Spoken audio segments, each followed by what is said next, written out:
Itt vagyunk Rahótól, körülbelül egy pár percre a központtól, és egy illegális, vagy lehető legális szemétlerakóhelyet nézzünk meg, ami a közvetlenül a Tisza partján van évek óta.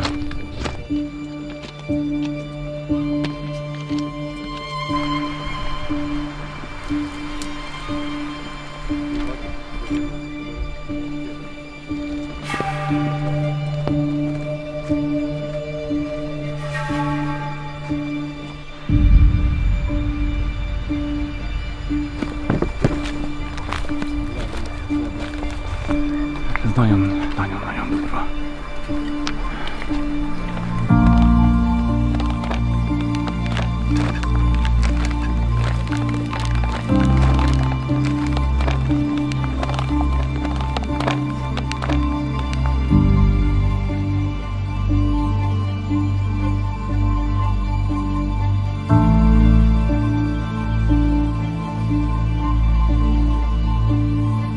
Dear Mr. President Zelensky, I'm here to ask you respectfully to do something.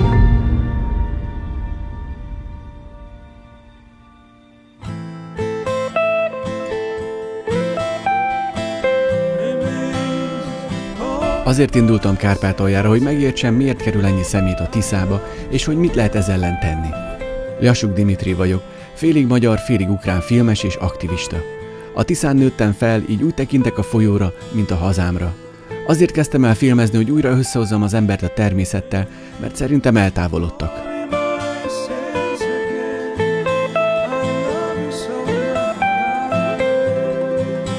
De nem csak a szépet, hanem a problémákat is meg kell mutatni és megoldani. Így a filmjeimmel és két kezemmel harcolok a szemét és az emberi felelőtlenség ellen. Első útam Beregszászra vezetett, ahol 5 éve jártam utoljára. A történelem során oly sok ország által birtokolt, közel 1000 éves városban él ma Kárpátalja legnagyobb magyar közössége. A 26 000-es város fele magyar. Kárpátaljának 1,2 millió lakosa van, ebből ma már csak 150 000 magyar. A takaros kis belvárosban a nyüzsgőpiacra vezetett az utam, ahol gyorsan bevásároltam a kedvenc és jellegzetes kárpátaljai marinált gombákból. Viktor Bucsinszkihez tartok, aki Színes tartályok néven indította el szelektív gyűjtőpontját Beregszászon, aminek hála már jó pár tonnányi szemetet feldolgoztak társával, Oleggel. A félig magyar, félig ukrán ökoaktivistáról a neten olvastam, és úgy döntöttem, meglátogatom, hogy megismerjem a tevékenységét. Viktor éppen terepen volt egy apró falu Alsó-Remete határában, így egyenesen oda mentem. Borzsava folyónál vagyok, ez a Tisza egyik mellékfolyója, és azért jöttem ide, mert éppen Viktorral készítenek egy interjút egy kijevi tévécsatornától arról, hogy milyen szemét van itt.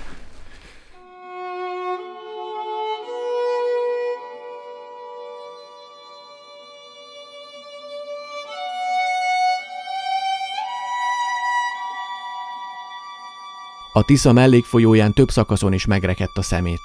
Ezernyi palack és üveg hevert a Borzsa partján, és a vízben feltorlódva.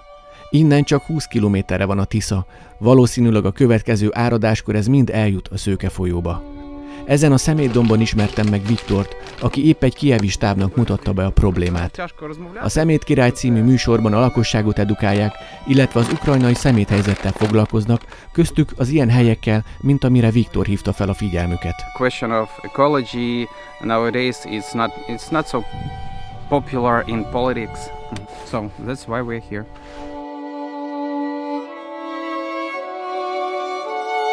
De vajon honnan kerül a folyóba az a sok szemét?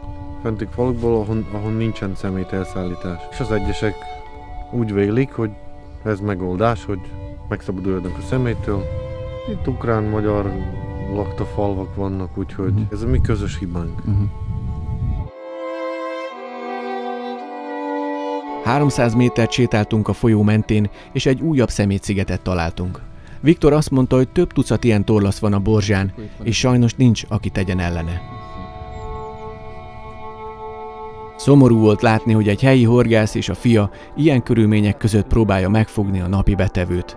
A férfi elmondta, hogy őket is zavarja a helyzet, és szívesen részt venne egy személygyűjtésen, ha valaki megszervezné. Fordulni fogunk a falu bíróhoz, hogy szervezzünk, hogy ellásson minket technikával, traktorral, teherautóval, kellenek műanyagzsákok, kesztyűk.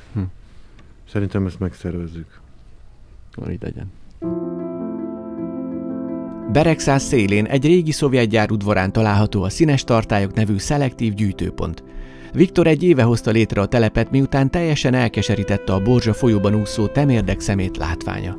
Mivel nem volt szelektív gyűjtőpont a városban, úgy döntött, hogy létrehozza. Hát Viktor, akkor kérlek, mutasd be nekem a kis birodalmadat. Ide fogadjuk a lakosságtól, meg a vállalatoktól az újra hasznosítható anyagokat. Ezeket az üvegeket, hogyha elmegy a boltba, akkor elvileg vissza tudja váltani. A boltban nem. Miért nem tudja visszaváltani? Nem foglalkoznak ilyennel. Úgy képzeltem, hogy egy fedett hangárban történik a szemét válogatása és tárolása, de nem. Viktorék mindent a szabad ég alatt csinálnak, bármilyen idő is lenne. A többsége ez a Borzsa folyóból van. A 7 féle műanyagot a földön válogatják, majd nagy zsákokba csoportosítják. Külön a PET palackokat, kupakokat, vödröket, szatyrokat és fóliákat. Emellett a veszélyes hulladékokat is, mint az izzókat és az elemeket is befogadják. Ezeket nem szabad kidobni a szeméttelepre. Ezt mondjuk az embereknek, hogy hozzák ide, egy ilyen kis pici elem 16 lapméter földet tud megmérgezni maga körül. Itt Ukrajnában nincs olyan hely, ahol feldolgozzák az elemeket? Nincs. Viktor 2019. szeptemberében nyitotta meg a telepet. Az előkészítés fél évig tartott, ami tanulásból, engedélyeztetésből és néhány fontos eszköz beszerzéséből állt, mint például a présgép. Mindent saját erőből teremtett meg, ezzel kockára téve az anyagi biztonságát is. Semmi sincs ingyen, még ez a romos udvar sem. Ezért még én fizetek. Így a mérnöki főállását is megtartotta a gázműveknél, hogy abból is finanszírozhassa a telep működését. Nem ad senki se zsákot, semmi. Ebből, amit mi le tudunk adni, jó, hogyha a bérre fussa, bérleti díjra, az adóra, a villanyra, meg az őrt kifizetni. Nem könnyű, de nem adja fel, mert a hite és a küldetés tudata hajtja előre. A lakosság pedig egyre jobban hisz benne. A gyerekek a legjobban. Ha láthatod, mennyi kupak van, azt az iskolák gyűjtötték. Nincs szívem prés alá tenni. Érdekes könyvek szoktak lenni, de a könyveket nem bántam, azt hiszem. A begyűjtött hulladékot több helyre szállítja tovább. Az üvegeket és a kartont kezdetekben Ungvárra vitték, majd Husztra. A műanyag hulladékot fél éven át nem tudta sehova vinni, csak tárolta az udvarán. Munkácson azonban jó partnerre talált, aki az edukációban is segítette. A veszélyes hulladékot, elemeket és elektronikai eszközöket is Munkácsra viszi, ahogy a vasat és az alumíniumot is. Az elemeket onnan pedig Romániába szállítják. Viktortól átdolgozó udvarokba kerül a hulladék, nincs közvetlen kapcsolatban a gyárakkal, így a haszna is minimális. A Színes Tartályok telepen a legnagyobb nehézséget a rakodógépek és a fedett helyiség, meg persze a konténerek és a kukák hiánya okozza. Ráadásul saját teherautójuk sincs, így mindig kölcsön kell kérni. Na de hoztam én neked valami meglepetést, Viktor. Vannak, örülünk. Csukd be a szemed, igen. Viktornak 3 színes vadonatúj kukát hoztam ajándékba, ezzel támogatva és megköszönve a munkáját, amit ha közvetetten is, de a Tiszáért tesz. Köszönöm szépen! Nagyon szívesen. Gyere sűrűbben!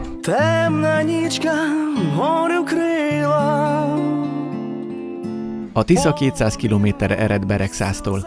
2 patakból keletkezik, a Fekete és a Fehér Tiszából. Kanyargós útja a keleti Kárpátokban kezdődik, Körösmező mellett.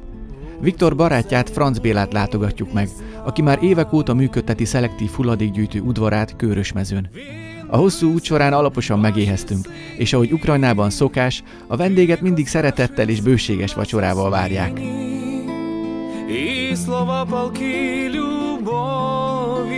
Bemutatom Bélát, a házúrát. Egészségetekre.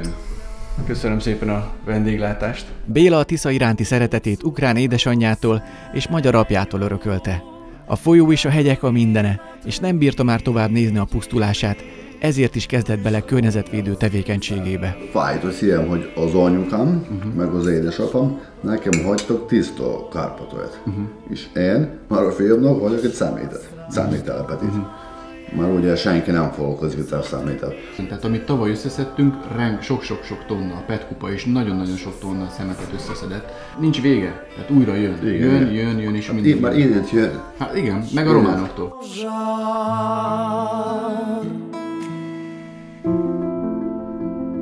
A keleti Kárpátokban még javában tartott a hideg és gyönyörű tél. A kis völgyben csendre ébredtem, csak a patak csobogása hallatszott.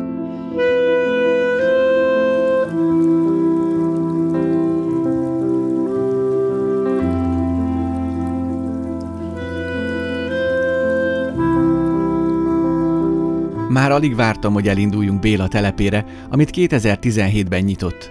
Útközben elmesélte, hogy a Fekete-Tisza forrása innen mindössze 10 kilométerre található. Amikor pár éve a fiát elvitte a forráshoz, megígérte neki, hogy mindent megtesz azért, hogy egy tisztább folyót hagyjon neki hátra. Béla évekig buszsofőr volt Magyarországon, Várpalotán. Maradhatott volna, de a szíve mindig visszahúzta Kárpátaljára. Tenni akart a szülőföldjéért, és a spórolt pénzéből elhatározta, hogy hulladékudvart nyit, hogy megpróbáljon javítani az elkeserítő szeméthelyzeten.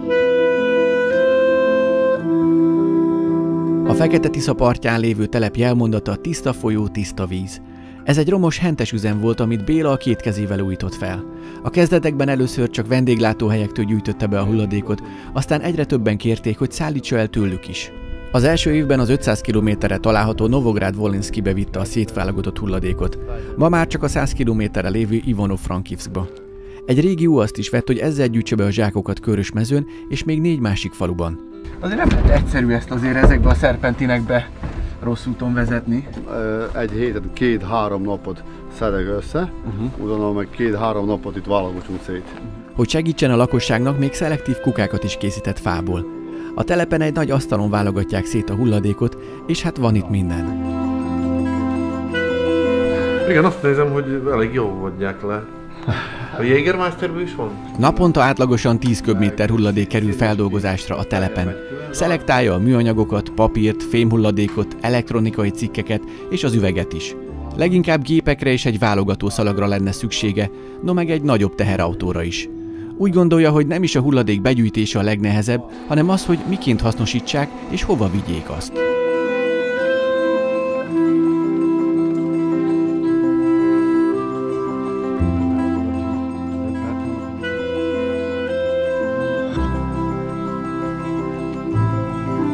Egy fagyban bála. Ja.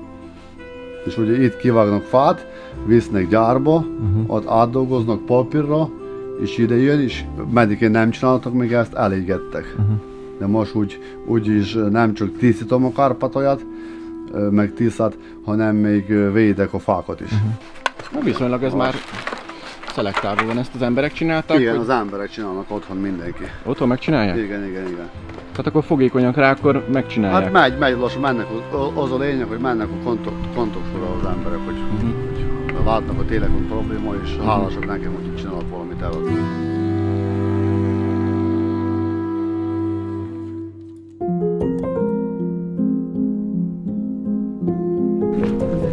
Світлана, добрий день.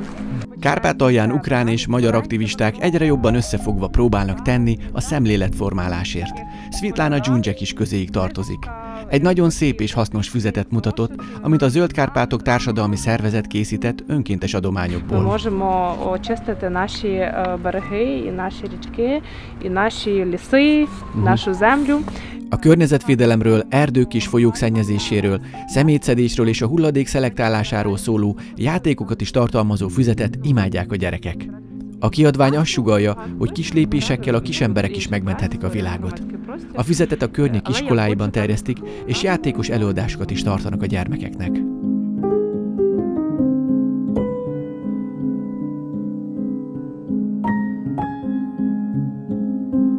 De sajnos nem mindenki fogékony a változásra. Még az olyan helyen is a természetbe kerül a szemét, ahol van konténer. Ez az egyik az én konténeremből, ide tettem, és ugye lehet látni, hogy az emberek még annyira lustak, hogy nem dobálnak bele, hanem csak itt letesznek.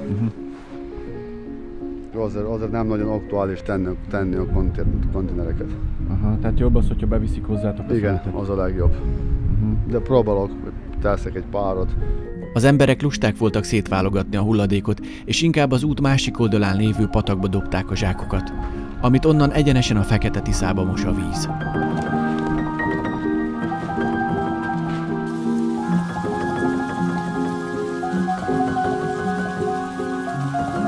Amit itt láttam, az nem csak Ukrajnában történik meg, hanem Közép-Európa többi országában is.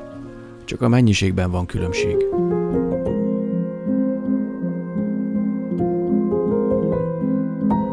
Az ember a legintelligensebb élőlény a Földön, és az egyetlen, aki szemetel. Szépen lassan élhetetlenné teszi a bolygót, a saját szülőföldjét is.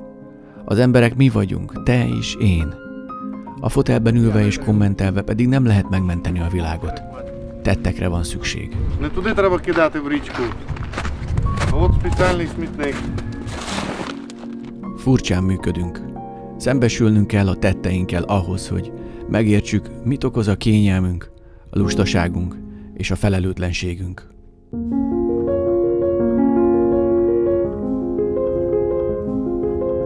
Vajon mi történik ezzel a szeméttel, amit a patakba dobtunk?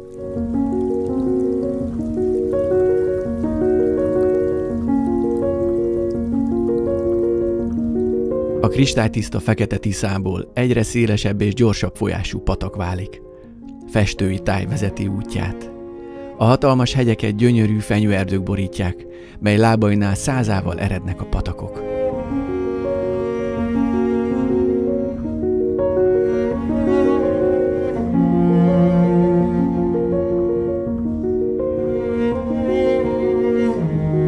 A vízbe kerülő szerves hulladék egy része lebomlik, de a tisztítószerek, szennyvíz és az olaj elpusztítja az algákat, rákokat és a halakat. A hulladék egy része lerakódik a mederben.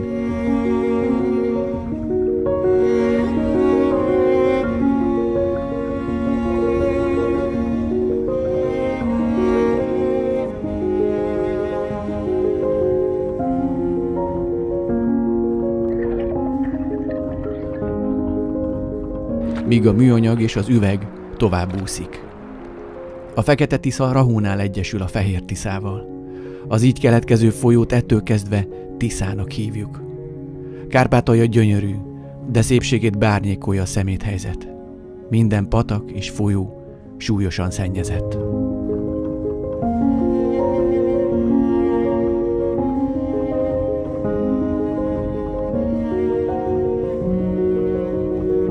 Ahogy átlépi a Tisza a magyar határt, találkozik a Szamossal, ami áradáskor hatalmas mennyiségű hulladékot hoz Romániából.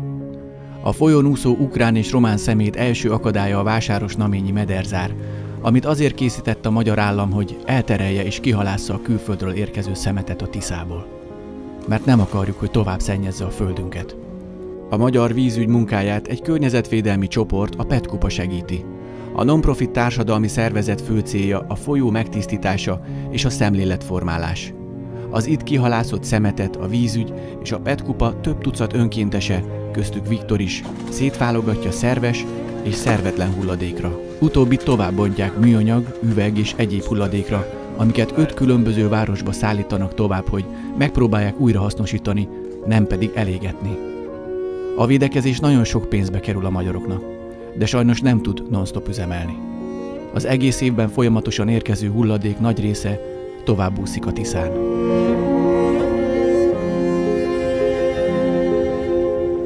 A víz lelassul az Alföldön, miközben újabb és újabb mellékfolyók növelik a vízhozamát és a hulladék mennyiségét is.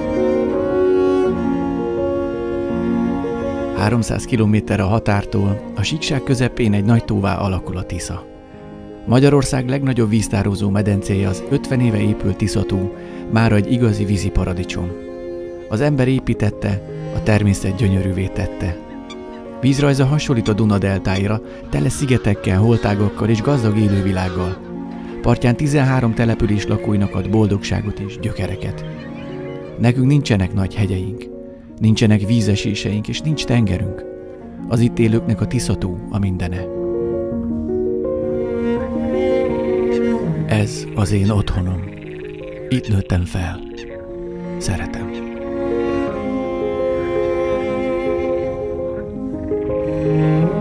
A víztározó olyan, mint egy nagy szűrő.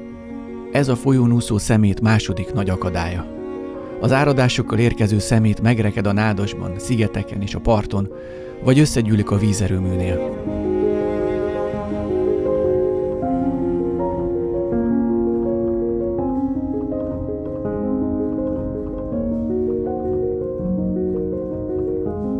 Az itt élők szíve meghasad a látványtól, hogy madaraink és halaink a szemétbe vesznek.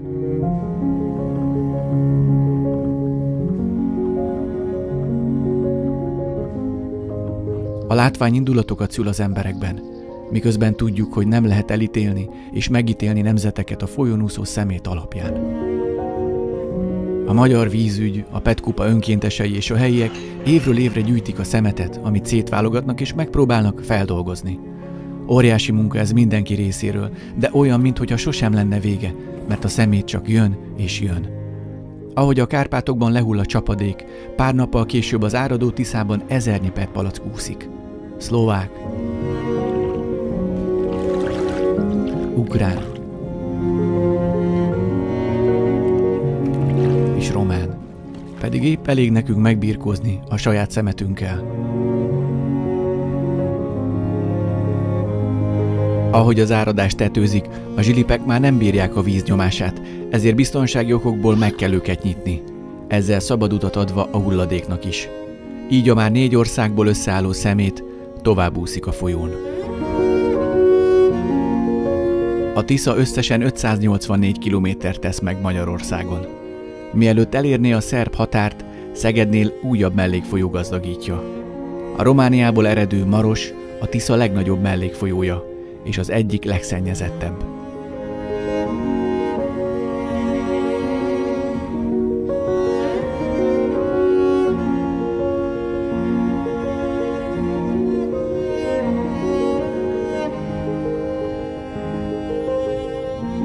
A Tisza mentén található települések közül Szeged a legnagyobb. A 160 000 lakosú város alatt a folyó partján ukrán, román, szlovák és magyar palackok hevernek. Így kapja meg tőlünk Szerbia a Tiszát.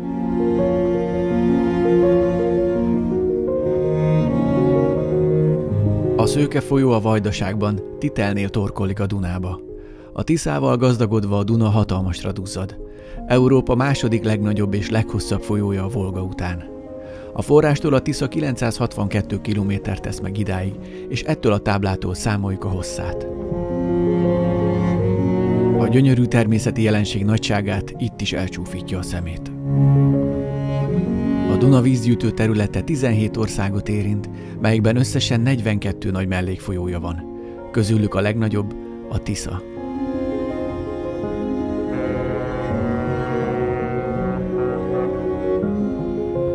A szerb és román határnál 97 km hosszú szurdokvölgy nehezíti a Duna útját.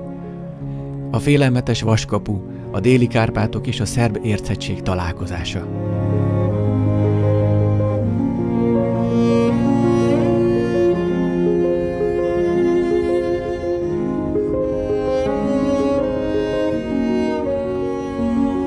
Az idáig oly széles folyó mindössze 150 méterre szűkül össze, de mélysége eléri a 75 métert.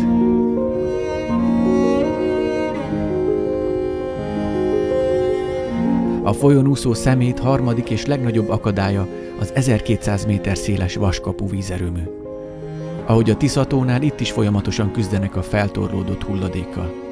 Ahogy Magyarországon, úgy itt sem tudják megállítani mindet.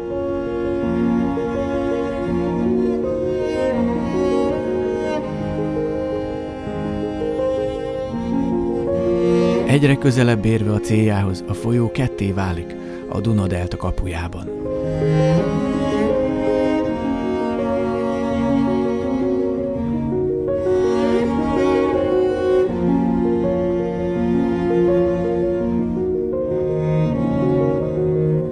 És megkezdi lerakni a több száz vagy akár 1000 kilométert utazott szemetet.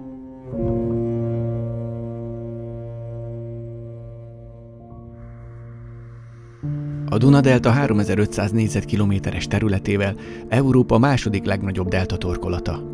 A folyó 3 nagy ága, a Kilia, Sulina és a Szentgyörgyág vezeti a hatalmas vízmennyiséget a tengerbe. Ezek közül a Szentgyörgyág a legöregebb, ezt jártam be.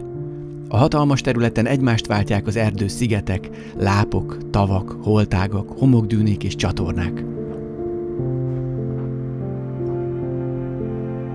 A labirintus-szerű vízrajz és a közel 700 tó tökéletes feltételeket adott egy rendkívül gazdag flóra és fauna kialakulásához.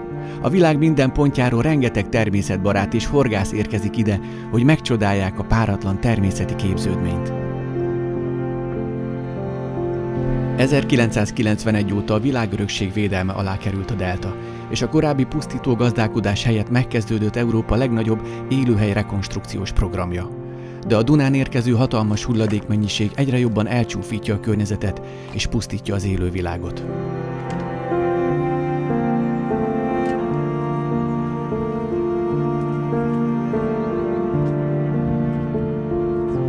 ...17 európai ország szennyezése érheti el a deltát valamilyen formában. PET-palackok, olajos flakonok, sörös dobozok, üvegek, szemetes zsákok és fóliák hevernek a parton, a nádasokban és a bokrok alatt. A palackok épsége és a kopottsága árulkodik arról, hogy milyen messziről érkezhettek ide. A legtöbb láthatóan román, de ez nem meglepő, hiszen több mint 1000 kilométert tesz meg a Duna Románia területén.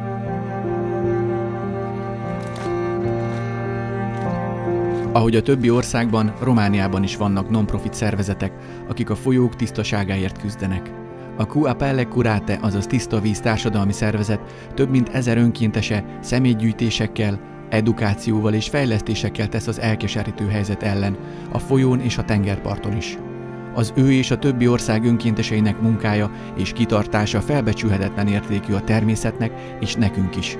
Bárki csatlakozhat hozzájuk. A delta kifolyását csak vízen lehet megközelíteni, nincsenek utak. Tulcsából 2 órába telik, amíg elérhetem a Duna utolsó faluját, Svantu Gheorghét, azaz Szentgyörgyöt.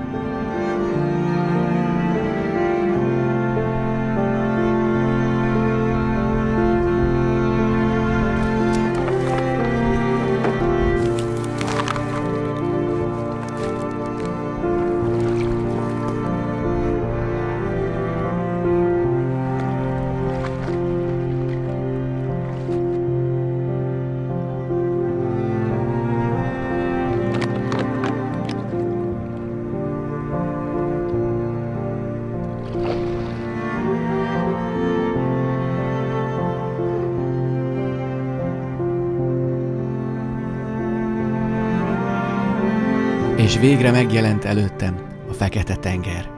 Közel 3000 kilométeres útját a Duna békésen és méltóságteljesen fejezi be. Finom homokos partjánál már érezni lehetett a levegőben a sós víz jellegzetes illatát. Apám egész életében arra vágyott, hogy itt horgászhasson, egyszerre a tengerben és a folyóban. Annyit mesélt róla, és most végre láthatom. De sosem gondoltam volna, hogy azért jövök, hogy a szemétben turkáljak.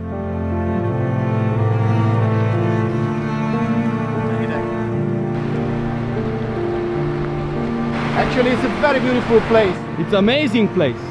And look here, come here to see. Be careful. Come to see. After 10 meters away from an amazing place, look what we have.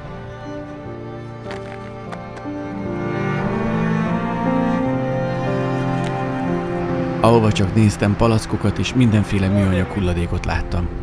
A sűrű növényzeten fennakadva, a homokba süllyedve, és bentebb a füves területeken is. Ez mind az, amit mi emberek a tengernek adunk ajándékba.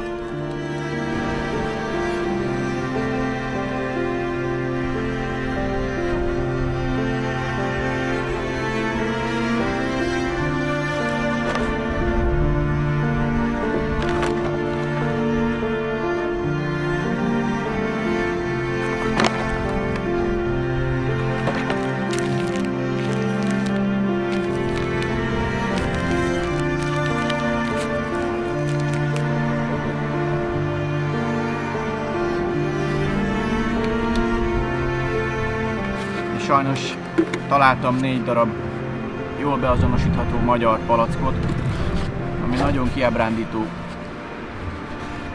De sajnos ez van. A mi szemetünk is eléri a tengert. Bár többnyire ami itt van, az mind román és ukrán. De ez nem vigasztal.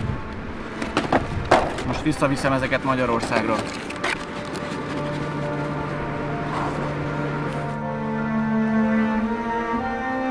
Amíg a szemétbe turkáltam, a hajónk megfeneklett a homokpadon, de szerencsére arra járt a kapitányom Ciprián Szafka nagybácsia, és kihúztak bennünket a bajból. Ha már így összefutottunk, azt mondta, látogassuk meg őt Szentgyörgyön, így a faluba vettük az irányt.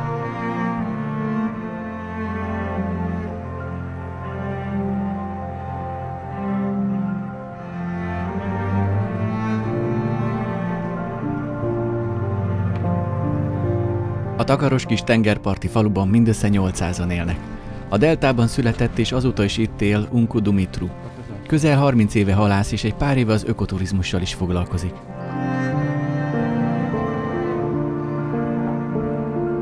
Asztalához ültetett és harsás csorbalevest adott a messziről jött vendégnek. Kiderült, hogy Dumitru ukrán felmenőkkel is rendelkezik, így már is lett egy közös pontunk. Elmondtam neki, hogy miért jöttem, ő pedig szenvedélyesen mesélt a deltáról, majd arca elkomorodott. Amikor kimegy halászni, manapság több szemét akad a hálójába, mint hal. Special, deci în delta.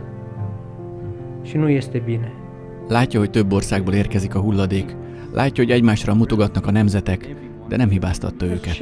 Cel mai mare vinovat pe care îl consider este omul, domnule, de ce așa? Omul și după aia sunt instituțiile care ar fi trebuit să gestioneze această problemă. Minden útjáról a Dunából kihalászott palackokkal tér haza. Ami az útjába kerül, kiszedi. Szívén viseli a delta sorsát, és úgy gondolja, hogy a 24. órában vagyunk. Bízik benne, hogy az emberek felébrednek, a kormányok cselekednek, és nem csak beszélnek. La noi, la români, trăim sau am rămas cu acea mentalitate, întâi distrugem și după aia refacem. To educate everyone. That's the very important thing for the communities, to be educated, and for them to understand that this will not be healthy for their children and for their children.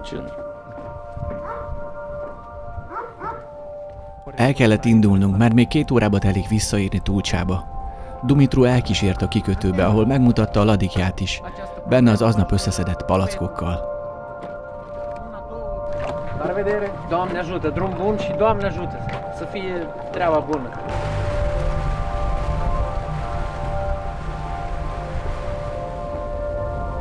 Dumitru gondolatai által megértettem, hogy érezhet egy ember a folyó másik végén.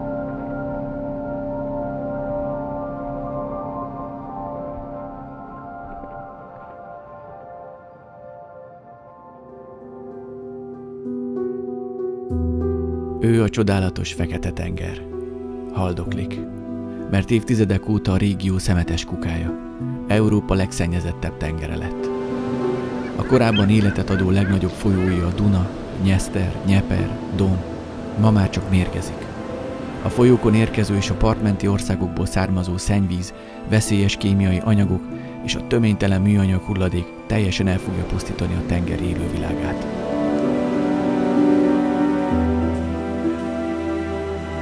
Az embernek csak adott a tenger. Halat, sót, olajat, növényeket, homokot, verseket, szerelmet, boldogságot. De mi cserébe csak szemetet és mérget adunk. A politikai csatározások és a profitéhség háttérbe szorították a tenger élővilágának túlélési esélyeit.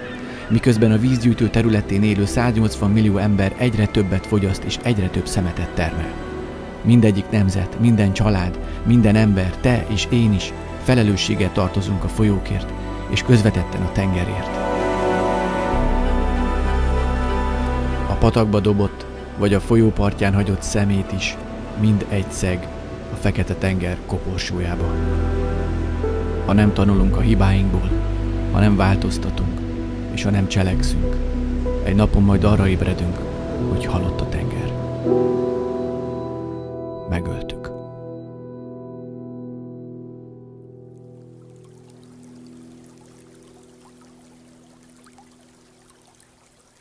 Térjünk vissza oda, ahonnan elindultunk.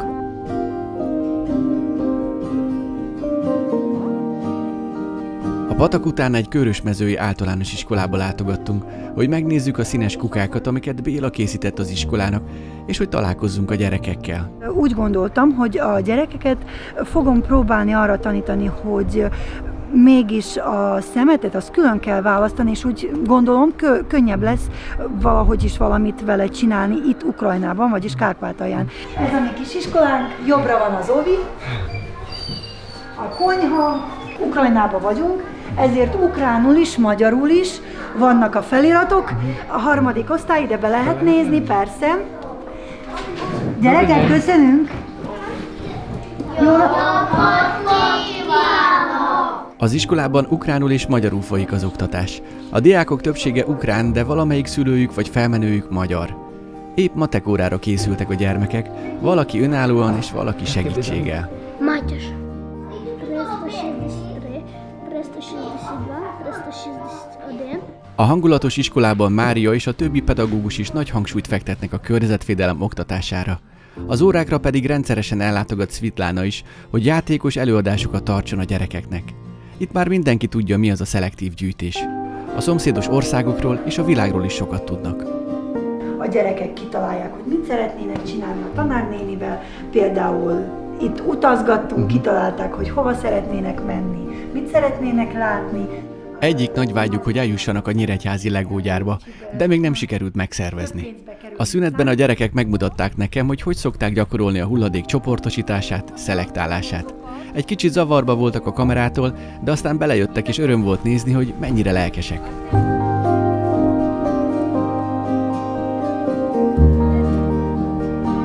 Minél korábban a gyerekeket meg kell tanítani erre a dologra, mert mire felnőnek, ők már akkor beletanulnak. Azok, akik itt élnek, sajnos az a gond, úgy tapasztalom, hogy ők már idősebbek, és még abban a szovjet rendszerben élnek, nem tudnak kilépni belőle, megszokták, hogy valamikor azt jöttek is, begyűjtöttek is, valahova elvitték, és nem is gondoltak rá, hogy hova, és most sajnos ez minden megszűnt, és nem tudják, hogy hova tenni ezt a szemetet. És lássuk, hogy mennyi szemét megy Magyarország felé, nagyon sajnáljuk, de mi a kis erőnkkel hát nem sokat tudunk tenni. A tanárnőnek elmeséltem, hogy bár félig ukrán vagyok, de nem beszélem elég jól a nyelvet, és szeretném fejleszteni.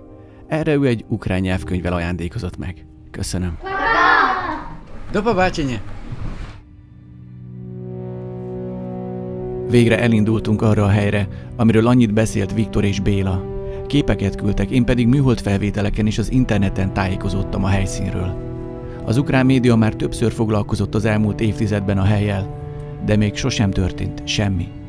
Hetek óta az járt a fejemben, hogy valamit tennem kell. A Rahói szeméttelepre tartottunk.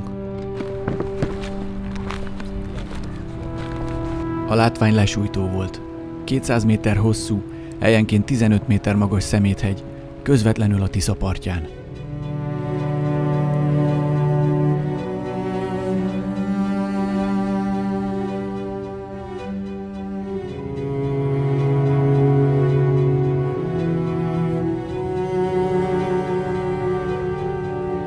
Konkrét céllal érkeztem, de nem tudtam, hogy véghez tudom-e vinni. Lesz-e bátorságom, és egyáltalán megszólíthatom-e Ukrajna elnökét. De mint félig ukrán és félig magyar, aki a Tiszánál nőtt fel, természetfilmesként úgy gondoltam, kötelességem átadni a folyóért aggódó emberek üzenetét.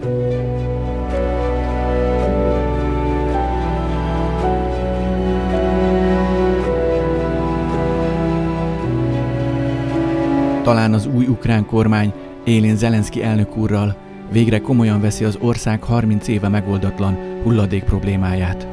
Így hozzáfordultam a Tisza nevében. Dear Mr. President Zelensky, I'm here to ask you respectfully to do something to prevent this huge garbage heap behind me reaching the Tisza River. Rivers are not garbage disposals. Thousands of people in Hungary fight to clean up the river Tisza from the garbage that mostly comes from Ukraine. I am one of those people. I know that Ukraine is facing a lot of complex challenges, but this one cannot be an excuse for such a human irresponsibility that results in the massive destruction of nature and animals. Preserving the environment must be a driving principle for any leaders who have vision for the future. We encourage you to commit the elimination of illegal and even legal waste disposals on the banks of River Tisa. This situation cannot remain unsolved. We need to see an open and aligned approach with other neighboring countries, but crucially it requires a willingness on your part first. I'm rolling up my sleeves to assist you. Thank you very much. Harno vám ďakujem. Kérésemet bármelyik ország vezetőjéhez intézhettem volna a Kárpát-medencében.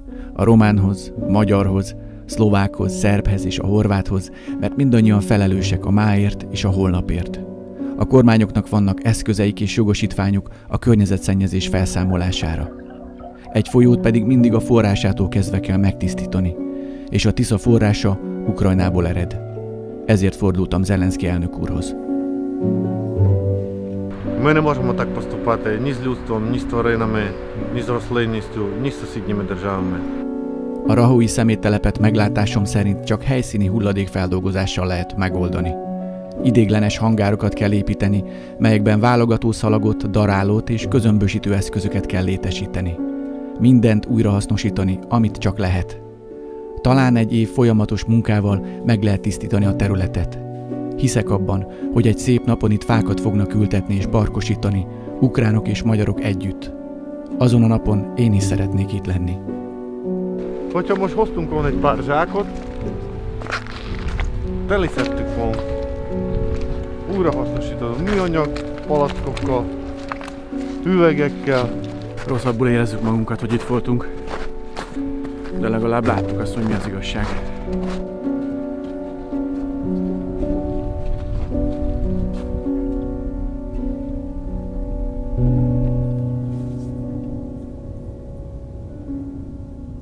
A visszafelé úton a csend ült rajtunk.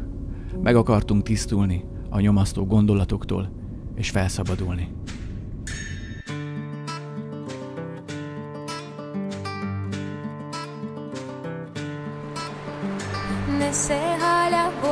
Kárpátalja mindig is híres volt a tiszta levegőjéről. Már az előző századokban is több szanatórium és gyógyfürdő épült itt. A patakok partján akkor alakult ki a helyi specialitás, az üstben fürdés, azaz a csánozás. Megfőznek mindjárt minket egy nagy kazánba. Mint a bográcsot főzik magyarba, itt főzik az embereket. Na most komolyan, beülünk egy nagy kazánba, forró, tele forró vízzel, 40-45 fokos. Ott főzőcskélünk, párolgunk, és utána megyünk a hideg patakba fürödni. Az üst aljára köveket helyeznek, ezek óvják meg a lábainkat a tűz közvetlen hőjétől. A forró vizet a Kárpátok gyógynövényeivel, egy kis sóval és magnéziummal tesznek még egészségesebbé. Na, menjünk a patakba. A 4 fokos patak pedig sokkolja a szervezetet. A csáni egy igazi megtisztulási rituálé a természet segítségével. Javítja a vérkeringést, erősíti az immunrendszert, jótékony hatással van a bőrre és javítja a közérzetet is, de alkalmas lumbágó és reuma kezelésére is. Ez nagyon hideg. A fürdés végén pedig jöhet a gyógynövényes ukrán vodka, a horélka, aztán a helyi pisztráng, és a kedvencem, a céglaleves, az ukrán borcs.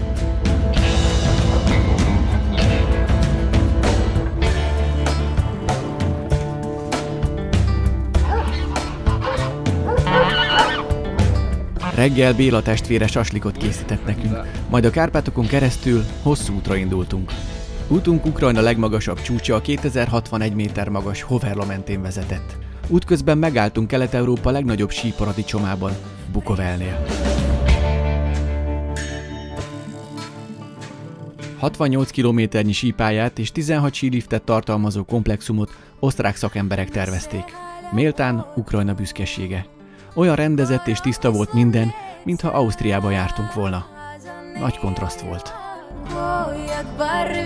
A Kárpátokat elhagyva Kőrösmezőtől 2 órányira található Ivano-Frankivskba tartottunk. Azért, hogy Viktor és Béla tanuljon. A város szélén elhagyott területen régi szovjet hangárok állnak. Ez az a hely, ahol a szemét újjászületik.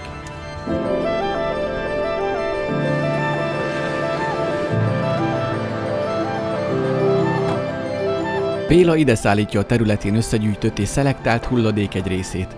Steril és modern üzemet képzeltem el, mint a német oktatófilmekben. Hát ez nem olyan.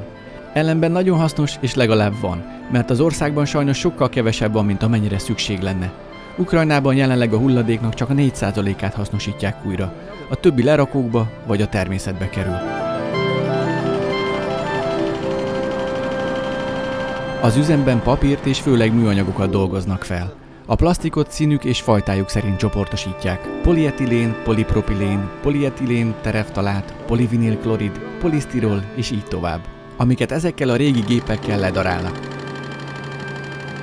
Az apró plasztikokról mosással és áztatással távolítják el a szennyeződést, a tiszta műanyag darát pedig megszárítják. Az így keletkezett tiszta és apró műanyag alkalmassá válik az újrahasznosításra. Viktor azt mérlegeli, hogy esetleg ő is idehozná a műanyag hulladékot a beregszászi telepéről. Így ez az út nem csak a tanulásról, hanem az átviteli árakról is szólt. De a közel 300 kilométeres távolság miatt nem valószínű, hogy megéri.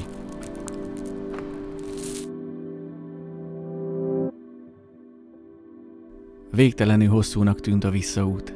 Bélát Körösmezőn hagytuk a családjánál, vagy meg sem álltunk egészen Beregszászig.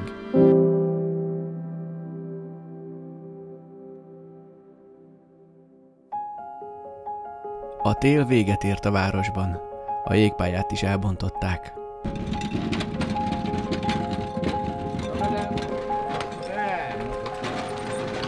Viktor telepén már javában zajlott az élet. Szervusz, jó reggelt! Szia!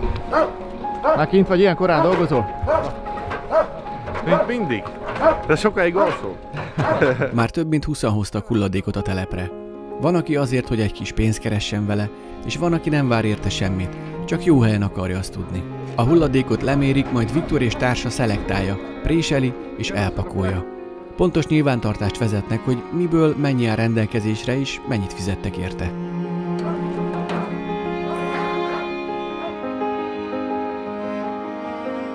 Viktornak általában ukrán üzlettársa Oleg segít.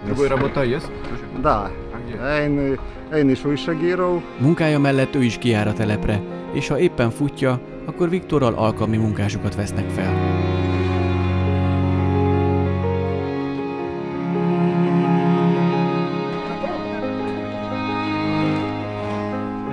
Második fuvar? Már harmadik? Na, köszi szépen. A természetvédelem a legfőbb. A tisztaság és a rend, ami nálunk nem nagyon van mindig. Viktornak többen is írtak a lakótelepről, hogy megkaphatnák-e a kukákat, amiket én hoztam neki. Mint elmondta, a panelházaknál csak kommunális kukák vannak. És így nem tudják szelektálni. Aha, értem. Szeretnénk szelektálni, de nem tudják. A 3 színes kukára ráírtam az üzenetem a lakosságnak. Ez nekünk is jó, és nektek is. Tisztább lesz Kárpátalja, és tisztább lesz Magyarország is. Viktor, jól írtam ukránul? Jó, hát. Ezzel a kis üzenettel talán minden magyar köszönetét tolmácsolom, de leginkább a Tiszáét szeretném. A telepre gyalog, szekérrel és autóval is érkezik a hulladék. Jobb, ha ide kerül, mint a szemét lerakóra. Viktorék tájékoztató füzeteket is adnak a szelektív gyűjtésről, amiket az ukrán állam készített. Bár szerinte hasznosabb lenne, ha zsákokat és kukákat osztana az állam. Elbeszélgettem a telepre érkező emberekkel, és közülük Iszák György érdekes dolgot mesélt. Elmondta, hogy 10 kilométerre Beregszásztól pár éve épült egy nagy hulladékválogató üzem, de egy napot sem működött. Történetesen pont ő volt az egyik mérnök a kivitelező cégnél. Látni akartam a helyet, így megkértem, vigyen oda. A hulladékfeldolgozóhoz földút vezetett. Láthatóan nem volt befejezve, még kerítés sem volt. Egyik szemem sírt, hogy milyen kár, hogy nincs kész, a másik szemem pedig nevetett, hogy de jó, hogy van, illetve lesz egyszer ilyen. A csarnokba belépve egy nagy és modern üzemet láttam. Minden gép készen állt a munkára, olyan volt, mintha csak szünnap lenne. A beruházást 2012-ben kezdték meg, akkor még további 3 feldolgozót ígért a kárpátaljai tanács, de végül csak ez készült el, félig. Az ünnepélyes átadón még próbapréselést is végeztek. Nem mondod, Gyuri, hogy ez 8 éve ott van? Igen, 8 éve ott van. Ez 8 éve ott van. Azért nem működik még az Európai Uniós támogatással épült üzem, mert a hozzátervezett hulladéktároló, a depónia nem készült el. A pénznek meg közben nyoma veszett. Pedig ez az üzem évente 30 000 tonna háztartási hulladékot tudna feldolgozni. Óriási szüksége lenne rá Kárpátaljának és a Tiszának.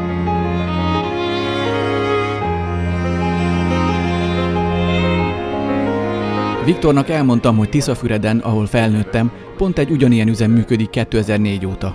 A lakosság egy része nálunk is ellenezte az üzem megépítését, mert féltek, hogy ez káros. Nem voltak tájékozottak, de aztán megértették, hogy nem kell félni, sőt ez egy áldás a lakosságnak és a természetnek is. A szintén EU-s támogatással készült magyar üzemben a szelektíven begyűjtött hulladékot tovább válogatják és előkészítik az újrafelhasználásra.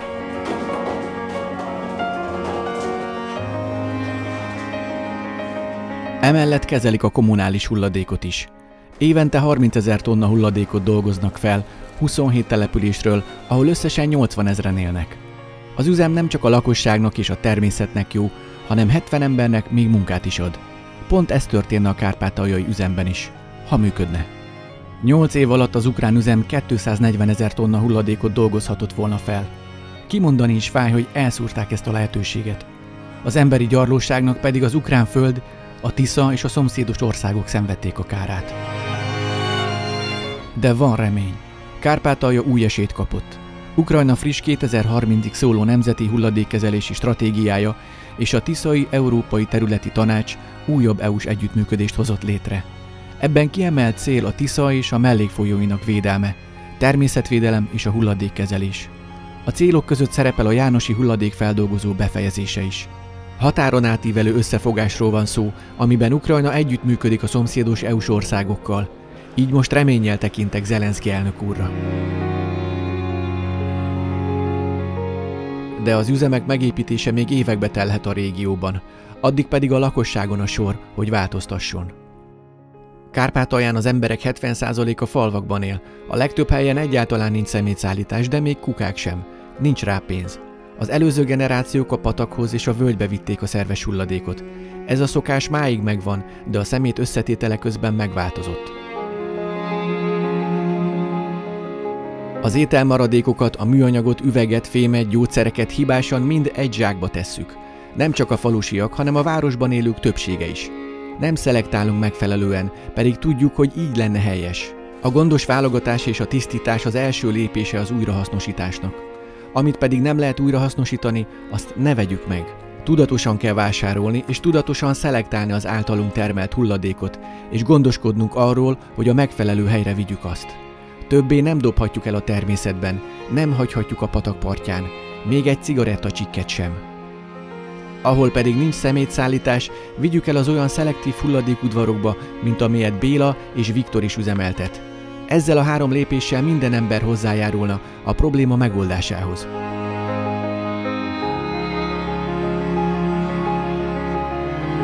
Ha holnaptól minden hulladék jó helyre kerülne, még akkor is marad egy óriási feladatunk. Amit eddig felelőtlenül eldobtunk, az azóta is ott van a természetben. A világon több milliárd tonna hulladék. Senki más nem tudja összeszedni, csak mi emberek. Te és én. Kötelességünk ezt megtenni, a szülőföldünkért, a gyermekeinkért és a folyóinkért.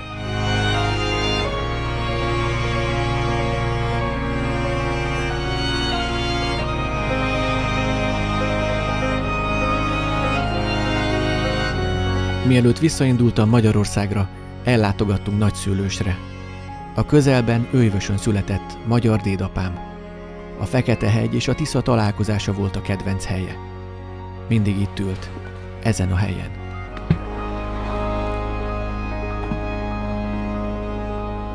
Vajon hány embernek adott már gyökereket a Tisza? Vajon hányan kémlelték már, ahogy csendben csobog? Vajon hányan bíznak benne, hogy újra tiszta lesz? Vajon hányan teszünk érte? Mondottam ember, küzdj és bízva bízzál. Ні долі, ні волі у мене нема. Зосталася тільки надія одна.